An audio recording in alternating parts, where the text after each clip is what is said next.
Hurricane Irma roared into the Caribbean Wednesday, passing over the islands of St. Martin and Barbuda with 185 miles per hour winds as the most powerful Atlantic Ocean hurricane in recorded history, which Florida's governor warned was stronger than the last Category 5 storm to hit the U.S. The center of the storm was about 20 miles east of St. Thomas and 90 miles east of San Juan, Puerto Rico about 2 p.m. Wednesday, the National Hurricane Center said. It was heading west-northwest at 16 miles per hour, passing over the northernmost Virgin Islands.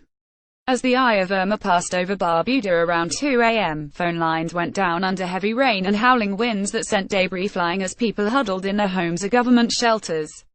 Track the storm at myfoxhurricane.com. The storm tore off rooftops and knocked out all electricity on the French islands of St. Martin and St. Barthélemy, and France has requisitioned planes and sent in emergency food and water rations. The regional authority for Guadeloupe and neighboring islands said in a statement Wednesday the fire station in St. Barthélemy was under more than 3 feet of water and no rescue vehicles could move. Electricity was also partially down on the larger island of Guadeloupe, where the threat receded despite danger of heavy flooding. French Minister for Overseas Territories Annick Girardin expressed fear for a certain number of our compatriots who unfortunately didn't want to listen to the protection measures and go to more secure sites, the Associated Press reported.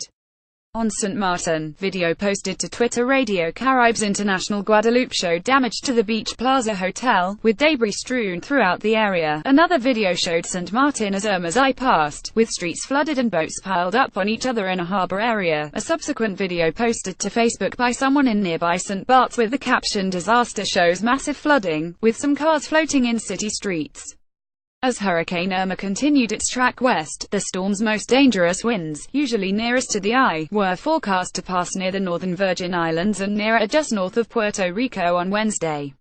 Hurricane Irma even forced Pope Francis to change his flight plan late Wednesday morning in order to avoid the storm, as he heads to Colombia to help solidify the South American nation's peace process.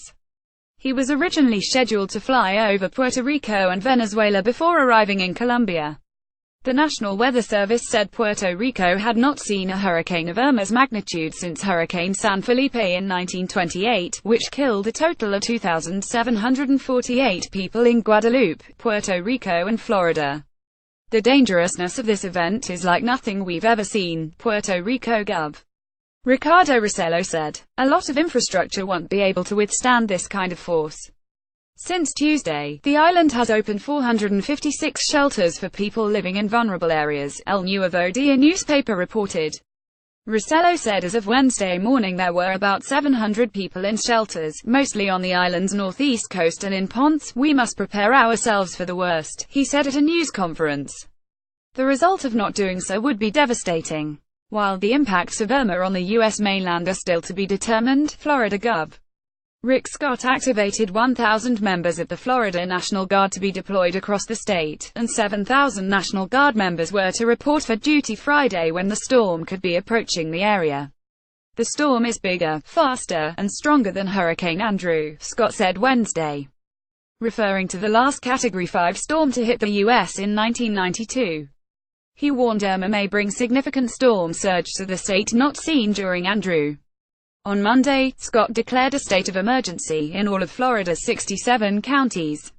Officials in the Florida Keys geared up to get tourists and residents out of Irma's path, and the mayor of Miami-Dade County said people should be prepared to evacuate Miami Beach and most of the county's coastal areas.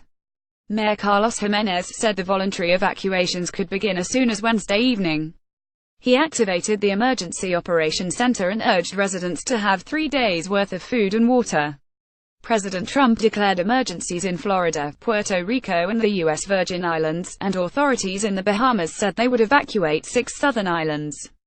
4 other storms have had winds as strong in the overall Atlantic region, but they were in the Caribbean Sea or the Gulf of Mexico, which are usually home to warmer waters that fuel cyclones. Hurricane Allen hit with 190 miles per hour winds in 1980, while 2005's Wilma, 1988's Gilbert and a 1935 Great Florida Keys storm all had 185 miles per hour winds.